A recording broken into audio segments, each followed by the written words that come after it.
Como sabemos que uma pessoa se arrependeu de verdade? No vídeo anterior, mergulhamos nos bastidores da história de Onésimo, Filemon e Paulo. E agora vamos olhar essa história sob um ponto ainda mais profundo. Vem comigo!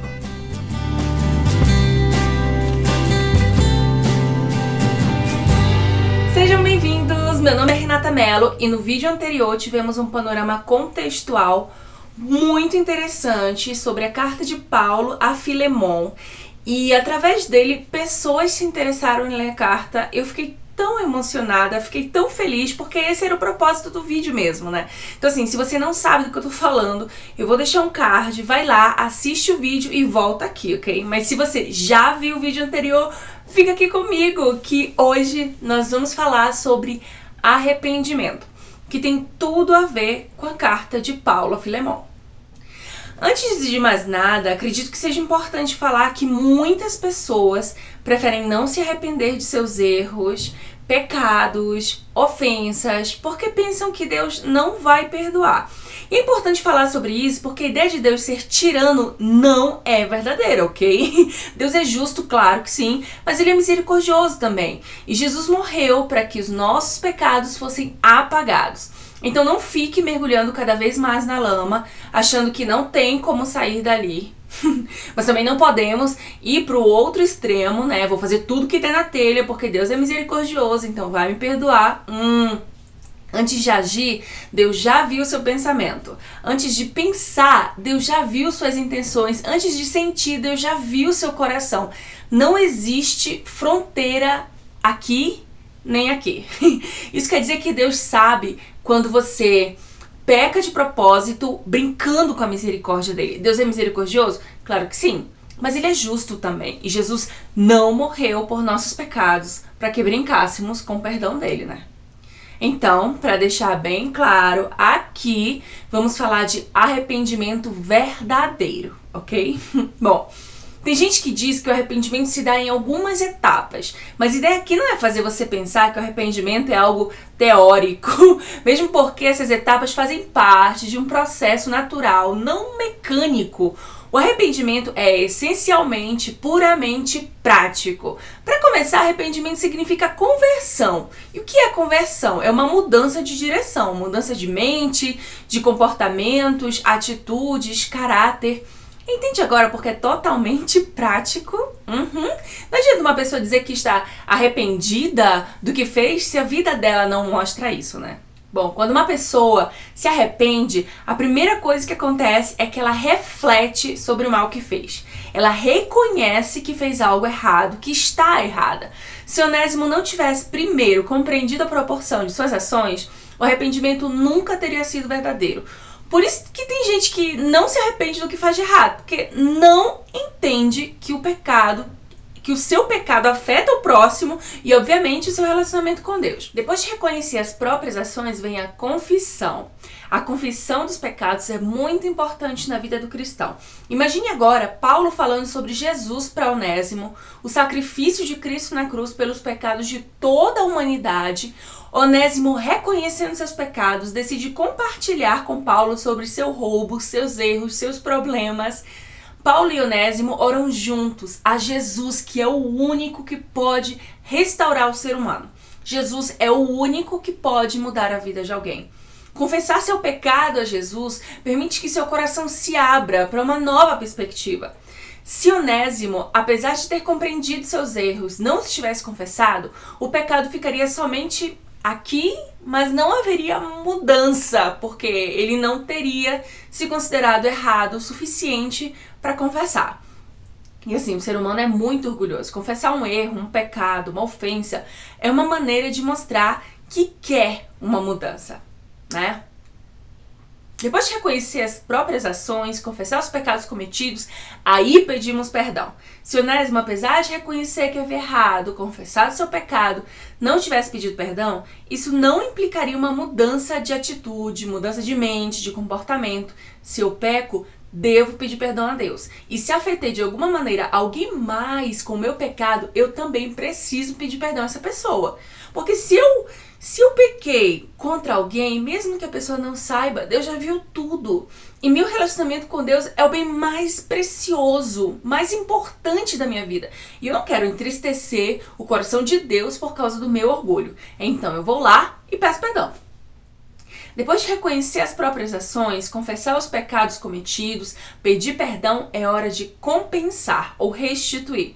Bom, uma mudança de direção já implica em compensação, mas isso não quer dizer que a pessoa não precisa tomar atitudes concretas e até públicas. Você lembra da história de Zaqueu, lá em Lucas 19?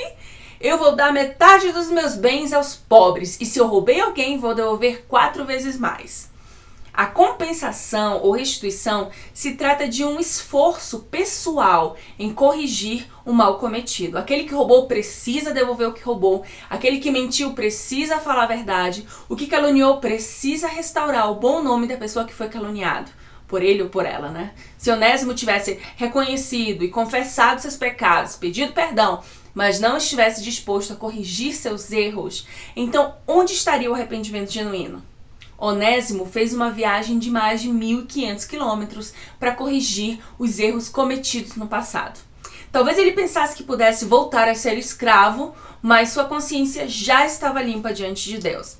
E depois, Renata, livre-se da culpa! Se você já reconheceu os seus pecados, já os confessou a Deus, pediu perdão a Ele e as pessoas que foram afetadas pelos seus atos, está disposta a se esforçar em corrigir seus erros.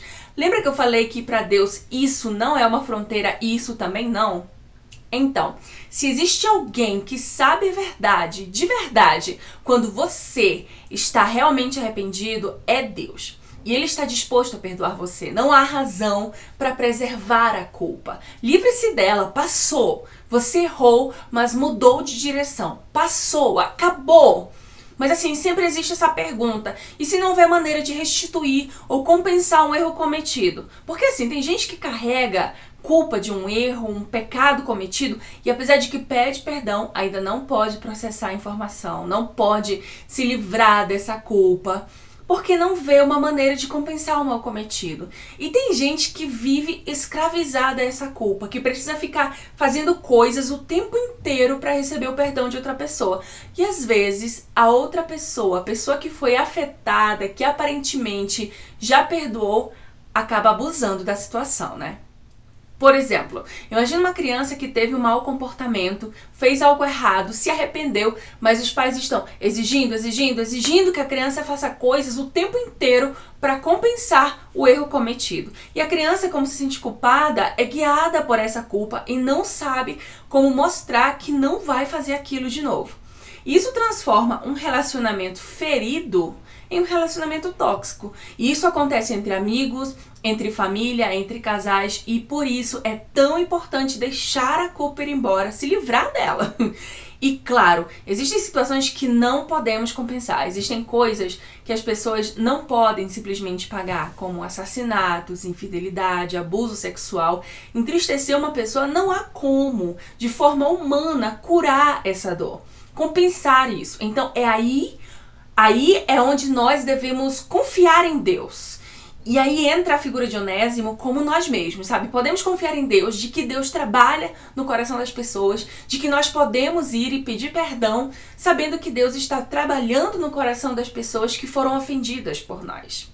E Onésimo sabia disso. Ele viajou de volta a Colossos, confiando na carta de Paulo, no apoio de Paulo. Isso muda a forma como vemos o arrependimento, gente. Porque assim, um arrependimento, um pedir perdão sem Deus, pode levar você a esse estado de toxicidade, né? Viver com culpa e sofrer abuso da outra pessoa, que sempre recrimina as coisas que você faz.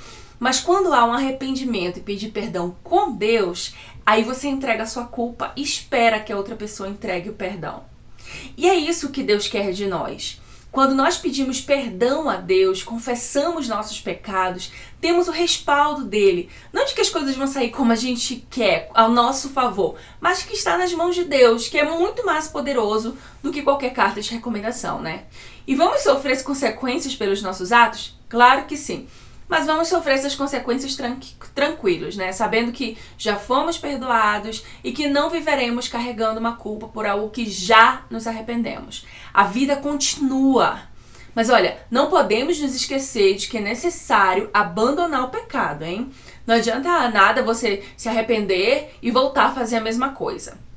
Não, arrependimento é mudar de direção. E talvez seja necessário abandonar amizades, abandonar lugares, situações que levam você a pecar uma e outra vez. Mas é você quem escolhe permanecer no pecado ou mudar de direção. Lembre-se que Cristo está disposto a ajudar você. Bom, espero que esse vídeo tenha sido útil para você e eu quero saber: como é o processo de arrependimento na sua vida? Já conseguiu ir lá e pedir perdão para a pessoa que você feriu, a pessoa que você magoou? Deixa aí nos comentários. Se você quer contar a sua história, mas não se sente à vontade em deixar um comentário público, me manda um e-mail. Ele está na descrição do canal. Se gostou do vídeo, deixa o like, não demora nem 2 segundos, né? Se conhece alguém que precisa ver esse vídeo, compartilhe. Se ainda não é inscrito no canal, por favor, se inscreva. A monetização deste canal é destinada a missões. Até a próxima!